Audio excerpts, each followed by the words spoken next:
The federal government is no longer paying subsidy on petroleum motor spirit, PMS, popularly known as petrol. That's according to the Group Managing Director of Nigerian National Petroleum Corporation Limited, Mele Kyari.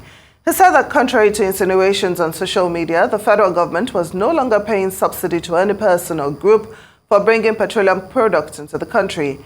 Kyari added that the pockets of low queues witnessed across some states recently were due to bad roads that had made transporters to divert the product to other routes. The NNPCL boss also said that some of the queues were caused by the preference of customers to patronize filling stations that offered low prices.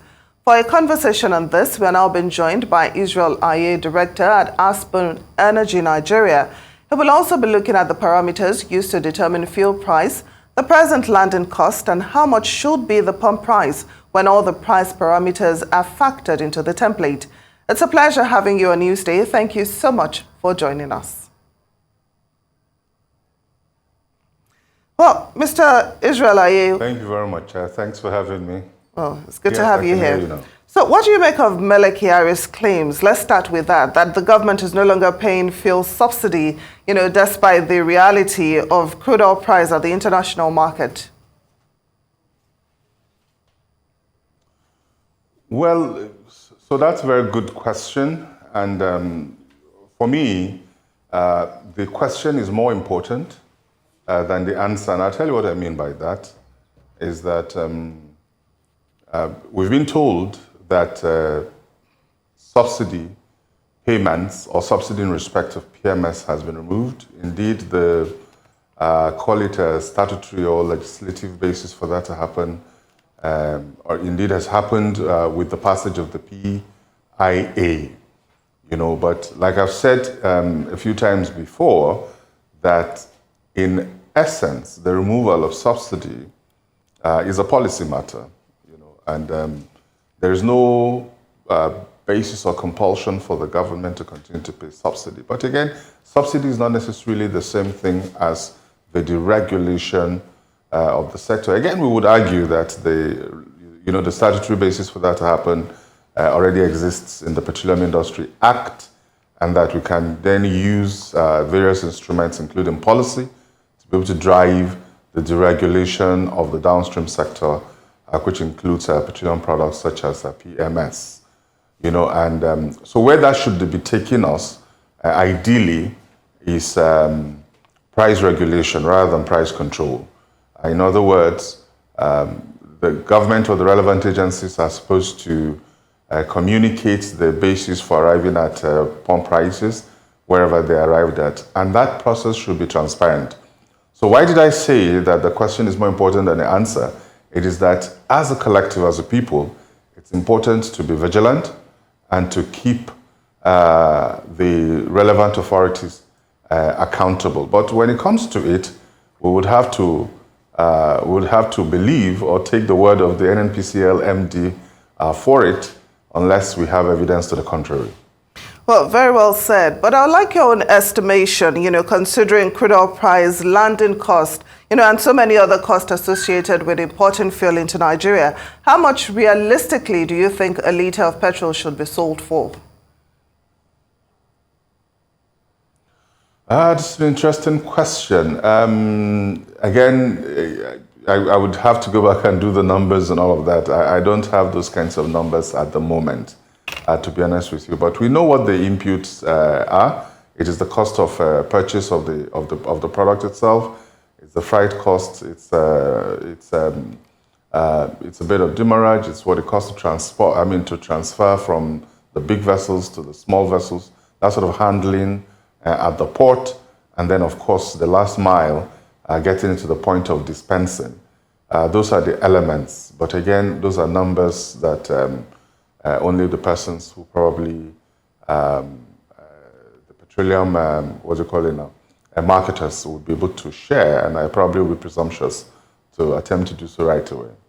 So are there fears, that we could return to the days of fuel scarcity, even though Mele Kyari, tried to allay fears of Nigerians, saying it's because some Nigerians prefer the low prices, but that we have enough, to go around. But looking at the situation on ground right now, Are you worried that we might experience fuel scarcity?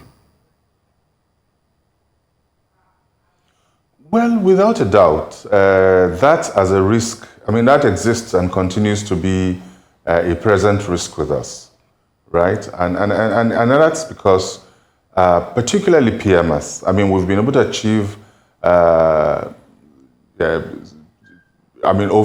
sustainable deregulation of some of the other products, DPK for kerosene, AGO for diesel, and even when prices skyrocket, there's probably not a lot of public outcry in respect of it. But, PMS, for whatever reason, is somewhere in the middle, is a socio-political and economic issue for Nigeria. And, I mean, again, you see how we've been trying to manage it. Unfortunately, the speed to sort of creating, and then again, I don't want to use the word palliatives, but to sort of create a soft landing for the pain that, because PMS, we interact so much with PMS, not only for transportation, but for, quite frankly, it powers the the SME economy, which has by BOI data some odd 50 million SME operators across the country. So for little generators, for the vulcanizer, for the tailor, and for all of that. So it affects us and impacts us very dramatically. And to what extent we can expose the Nigerian society to that sort of price fluctuation, particularly as we're beginning to see unrest in the Middle East. We're beginning to see, we've heard some of the sounds that are coming out. We don't know how long that is going to be. If countries like Iran are dragged into it one way or another, which you may have heard, then crude prices would, which is the biggest part of the pump price components. Then we're looking perhaps at, and then winter is approaching. Then we're looking at price escalations at levels that may honestly not be very practical to maintain in country. So that again is maybe something that we should be already surfacing and asking the policymakers and the administrators to address, not just to give us that sort of blanket assurance that the subsidy regime will not return. I mean, I probably would have held a couple or so conversations essentially about removing subsidies, but whether or not we can do so sustainably in the current circumstances remains to be seen. But yes, that risk is a present risk with us. Now, Mele Kyari also talked about the federal government working on a gas revolution and fast-tracking the CNG initiative by embarking on a mass conversion of fuel-driven cars to CNG models. How challenging, or shall I say how easy, do you think this process will be? Can I like the way you spend it? How challenging or how easy it is?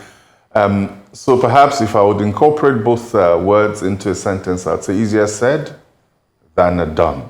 I mean, again, we've been talking about product substitution, CNG particularly, not even from the last regime. I think the two last regimes have talked about CNG and the likes of it. But the sort of forward or upfront investment you need in order to be able to not only produce gas at the upstream, because significant amount of the gas that we currently produce goes to export, are committed to export. How much gas is, because again, one of the reasons why we haven't even received as much gas for internal or domestic utilization, including to power, to fuel power plants, because the installed capacity for power, for example, is somewhere in the neighborhood of 7 to 8. Some people would argue it's about 10.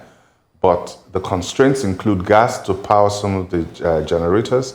And part of that constraint as well is probably, of course, the distribution or the transmission infrastructure. And indeed, it may be the distribution infrastructure as well. So you have those kinds of constraints on both ends. But the point I'm making is that sometimes when we talk about domestic utilization of gas, when we talk about commercialization of gas, people think it is a midstream intervention alone that is required. But I make the argument, for example, that we're probably not even producing enough gas upstream, and that is because of also funding constraint for fossil fuel projects. So that's the place perhaps where we need to start to intervene, to get that amount of gas upstream, and then of course to get the intervention funds. I mean, there is the midstream infrastructure fund. I don't know how much has been accumulated in that fund and how ready it is to begin to make some of those interventions, but it's a great deal. There are a number of other issues I'm not sure we have fully resolved. There are potentially even security concerns and issues, for example, because potentially we're talking about, some of the inquiries I've made is that conversion for maybe vehicular use of CNG is about $1 million. In today's, in current economic reality, I don't know how many people can afford to do that, particularly for the type of people you're probably targeting. We're talking about mass transporters and the likes of it. So yes, as an objective, it is a laudable one if we can solve the economic and social issues around it, the security concerns around it. Potentially we're talking about getting used to the fact that you can drive vehicles with cylinders, installed cylinders in them into neighborhoods and into crowded areas and the likes of it. So again, it's easier said than done. That substitution is almost like a deflection if we're being absolutely honest with ourselves. Again, let me just sort of get back to the first point I made, that what I like about this conversation, what I like about the first question you asked is the question itself. And whatever the answers are, I think we should be talking, as a matter of fact, to our policymakers, to decision makers, and asking for details. Don't tell me that you're going to give us details. Let us workshop this properly. Let us get through the details. In my profession, we said that the devil is in the details. And indeed, if we confront the details and we eyeball them, we probably would be able to find the solutions and the answers we need in order to be able to move this forward. Well, thank you very much for that. But just before I let you go, the NNPCL boss also said that Nigeria will become a net exporter of refined petroleum products by 2024. He says it's based on concerted, ongoing efforts to get the country's refineries running. But how realistic is this projection? Again, details. Yes, details. Again, because for me, I like the fact that the NNPCL MD is coming out and he's putting concrete thoughts across. He's speaking to issues, he's giving dates, he's giving timelines, and the likes of it. But in terms of, accountability, on holding our public officers accountable to not only policy positions and the likes of it, I think that we can engage in very civil conversations and say, sir, we heard you, but can you tell us what numbers are summing up together? So for example, if we're talking about what is our domestic consumption numbers, where if all the refineries were up and running, what is their combined capacity? What is their uptime? Are we going to be able to meet our domestic numbers? Perhaps if you added that to the refineries, both modular refineries and perhaps the Dangote refinery that is coming on board, somebody should talk numbers with us, and numbers should be underpinned by facts. If you say, for example, that for example, we've heard a few dates about when the Dangote refinery will be operational, but what we haven't heard is what the percentage completion is, not just percentage in terms of 40, 50, 60, 70 percentage, but as a matter of fact, those kinds of details that would help us to watch that space along with you. And I've always made the point, which is a bit of my personal critique of the petroleum industry, that sometimes we conduct the conversations within the petroleum industry in esoteric and coded terms, so as to, then it has become not too relevant to the general public. But we should be able to divulge and disclose and discuss these kinds of details that people can relate to, that people can hold us accountable to, and they can come back and say, well, you said to us this was going to happen, you said we were here, how come we're not there?